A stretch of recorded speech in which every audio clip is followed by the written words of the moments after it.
มื้อนี้เราได้เฮ็ดมาเนาะสบายดีเด้อเพื่อนๆสาวเพชร YouTube เนาะมื้อนี้เราได้เฮ็ดค้อนขาวมางามๆเนาะแล้วเราจะมาเฮ็ดแกงเฮ็ดค้อนขาวซื้ออยู่ข้างๆบ้านนี่แหละเนาะเขาเฮ็ดเรือนโฮมตัด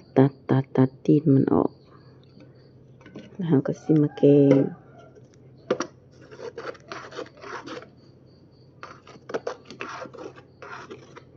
ใส่เวลาตัดอีกหน่อยนึงเนาะหลายเติบเด้ซื้อมา30,000ได้หลายเติบอยู่เขาตืมให้นำ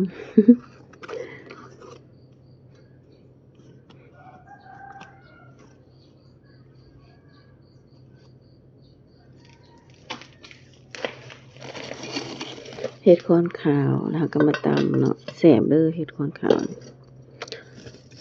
แซ่บกว่าเฮ็ดนางฟ้าเด้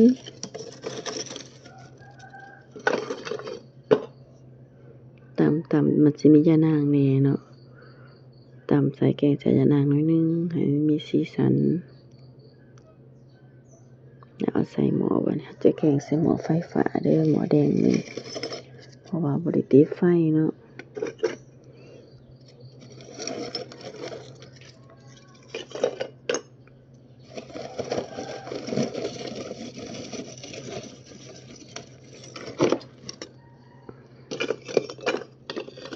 ปั่นก่อนเฮาจะปั่นก่อนใส่หม้อเพราะว่า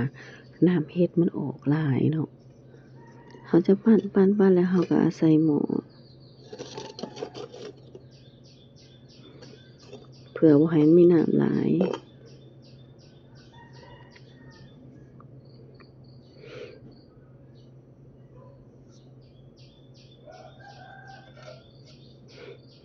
แล้ว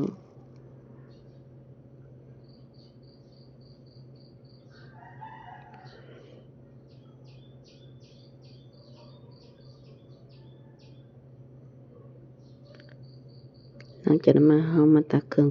ปรุงใส่เนาะตัวเฮาตำมียะนางหัวผักบัวผักเทียมเนาะนัวเกลือปรุงตามรสชาติมันเฮามักเลยเนาะคน